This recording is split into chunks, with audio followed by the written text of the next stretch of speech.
하늘보다 높으신 주 사랑, 바다보다 넓으신 주 사랑, 나를 향한 그거 높으신 사랑, 되고 된 그 모든 것 내게서 멀리 거두셨네. 나의 수지 장인되었네. 하늘보다 높으신 주 사랑, 바다보다 넓으신 주 사랑, 나를 향한 그거 높으신 사랑, 되고 된 그 모든 것 내게서 멀리 거두셨네. 나의 수지 찬양되었네. 영원히 감사드리리 주님의 그 은혜, 나 찾아주신 그 사랑, 오 주님의 전부. 사랑해요, 경배해요, 나 주 위에 살리. 영원토록 신실하신 주 사랑을 전하리. 하늘보다 높으신 주 사랑, 바다보다 넓으신 주 사랑, 나를 향한 그거 높으신 사랑, 되고 된 그 모든 것 내게서 멀리 거두셨네. 나의 수치 찬양되었네. 영원히 감사드리리 주님의 그 은혜, 나 찾아주신 그 사랑, 오 주님의 전부. 사랑해요, 경배해요, 나 주 위에 살리. 영원토록 신실하신 주 사랑을 전하리.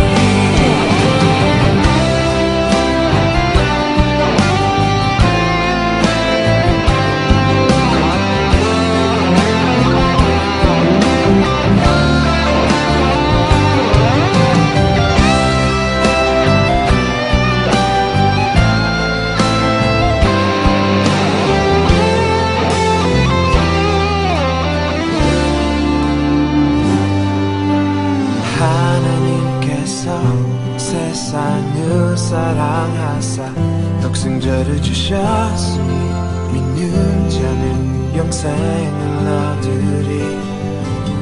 하나님께서 세상을 사랑하사 독생자를 주셨으니 믿는 자는 영생을 얻으리.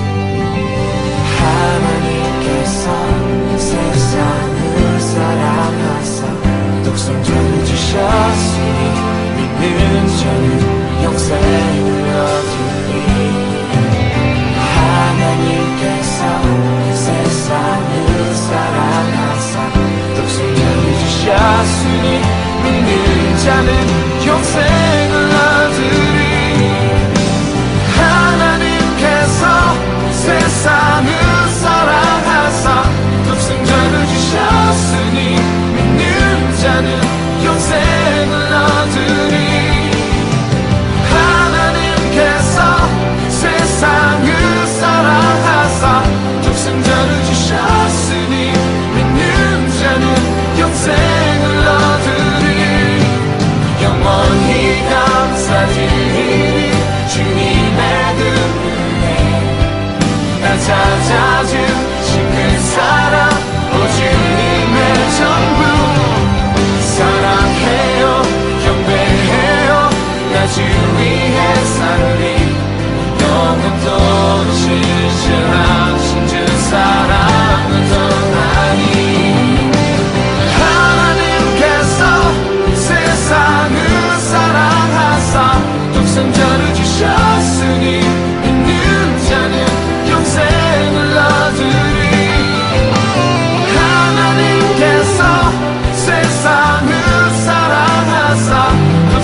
우리에게 주신 하나님의 말씀은 로마서 8장 31절부터 39절까지의 말씀입니다.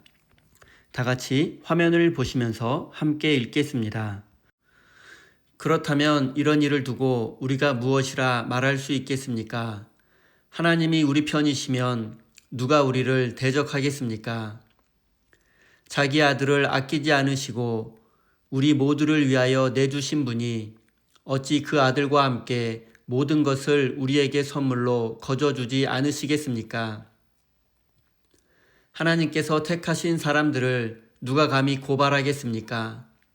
의롭다 하시는 분이 하나님이신데 누가 감히 그들을 정죄하겠습니까? 그리스도 예수는 죽으셨지만 오히려 살아나셔서 하나님의 오른쪽에 계시며 우리를 위하여 대신 간구하여 주십니다. 누가 우리를 그리스도의 사랑에서 끊을 수 있겠습니까? 환난입니까? 곤고입니까?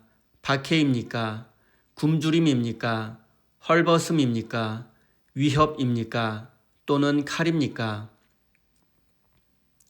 성경에 기록한 바 우리는 종일 주님을 위하여 죽임을 당합니다.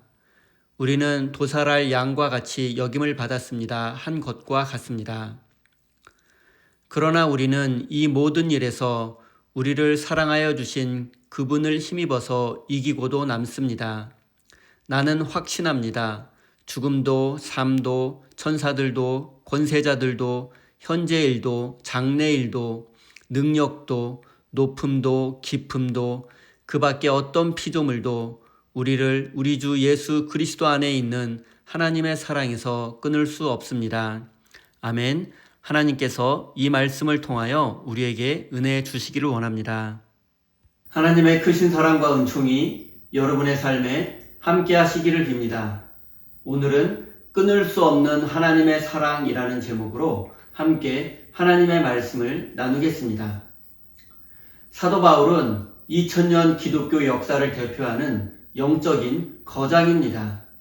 그는 위대한 선교사였으며 또 영성가이며 기독교 교리를 정립한 최고의 신학자였습니다. 지금도 그는 기독교인들에게 가장 존경받는 인물입니다. 그러나 바울의 삶은 영광이 아니라 고난과 시련으로 가득했습니다. 그는 살아있는 동안에 별로 존경받지 못했고 수없이 많은 고난과 고통을 겪었습니다. 그리고 예수님의 12 제자들에게도 인정받지도 못했습니다. 그는 하나님과 복음을 위해서 생명을 아끼지 않았지만 그 복음의 씨앗이 어떤 열매를 맺었는지 보지 못했고 어디에선가 외롭게 생을 마감했습니다. 사람들은 보통 고생은 고생대로 하고 인정받지 못하고 대접받지 못하면 자기 일에 대한 열정과 소신을 잃어버리게 되고 결국 자포자기하고 맙니다. 사람들은 나만 고생하고 손해보는 일, 그리고 나만 희생해야 하는 일은 하지 않으려고 합니다. 그러나 바울은 사람들이 인정해주지 않고 대가가 없어도 그리고 고난을 겪어도 결코 포기하지 않았습니다. 왜냐하면 예수 그리스도 안에 있는 하나님의 사랑을 확신하고 있었기 때문입니다. 38절, 39절입니다. 나는 확신합니다. 죽음도, 삶도, 천사들도, 권세자들도, 현재일도, 장래일도, 능력도, 높음도, 깊음도, 그 밖에 어떤 피조물도 우리를 우리 주 예수 그리스도 안에 있는 하나님의 사랑에서 끊을 수 없습니다. 바울은 확신한다고 말했습니다. 그가 확신했던 것은 이 세상 그 어떤 것도 예수 그리스도를 통해서 우리에게 나타날 하나님의 사랑으로부터 우리를 끊을 수 없다는 사실입니다. 그가 열거한 항목들을 한번 생각해 보십시오. 죽음도, 삶도, 천사도, 권세자도, 현재일도, 장래일도, 높음도, 깊음도, 그 어떤 피조물도, 이런 것들은 현실 세계에서 우리의 삶에 막강한 영향력을 미치며 우리의 삶을 지배하는 것들입니다. 죽음, 우리는 평생 죽음의 절대적인 영향을 받으며 살아갑니다. 죽음으로부터 벗어나라고 발버둥 쳐보지만 벗어날 수 없습니다. 생명, 이것도 마찬가지입니다. 살아있다는 것이 놀랍고 신비하지만 동시에 고통과 허무함이 우리를 두렵게 합니다. 부자는 부자대로, 가난한 자는 가난한 자대로, 건강한 사람은 건강한 대로, 병든 자는 병든 채로 그런 것들에 지배를 받고 있습니다. 하지만 사도 바울은 우리를 두렵게 하고 우리의 삶을 지배하는 것들이 우리를 하나님의 사랑에서 결코 끊을 수 없다고 확신했습니다. 이 바울의 확신을 거꾸로 생각해 보면 우리가 하나님의 사랑에 연결되어 있기만 하면 이 세상 모든 것과 끊어져도 아무 상관이 없다는 뜻입니다. 우리는 신앙생활을 하면서 하나님의 사랑이라는 말을 귀가 따갑도록 들었습니다. 그래서 우리는 하나님의 사랑에 대해서 잘 알고 있다고 생각합니다. 하지만 우리는 하나님의 사랑에 대해서 잘 알지 못합니다. 조금 알고 있는 것에 불과한데 마치 전부를 알고 있는 것처럼 착각하고 있습니다. 우리는 단지 하나님의 사랑을 향해서 조금씩 나아갈 뿐입니다. 우리는 도대체 하나님의 사랑이 무엇이길래 세상의 모든 막강한 세력으로부터 우리를 자유롭게 하는 것인지 생각해 보아야 합니다. 바울은 도대체 어디서 이런 확신을 얻게 되었을까요? 바울은 단순히 하나님의 사랑이라고 말하지 않았고 예수 그리스도 안에 있는 하나님의 사랑이라고 말했습니다. 즉 하나님의 사랑은 예수 그리스도의 사랑과 동일한 것입니다. 하나님의 사랑이 예수 그리스도를 통해서 우리에게 나타났다는 뜻입니다. 바울은 예수님의 삶과 죽음을 통해서 자유와 구원을 얻게 되었습니다. 그는 과거 예수님을 믿기 전에 율법을 통해서 구원을 얻으려고 했지만 오히려 죄책감을 더욱 느끼게 될 뿐이었습니다.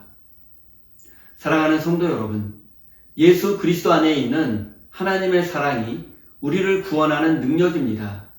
그리고 이 사랑에서 우리를 끊을 수 있는 것은 아무것도 없다는 사실을 마음 깊이 새기시기 바랍니다. 33절입니다. 하나님께서 택하신 사람들을 누가 감히 고발하겠습니까?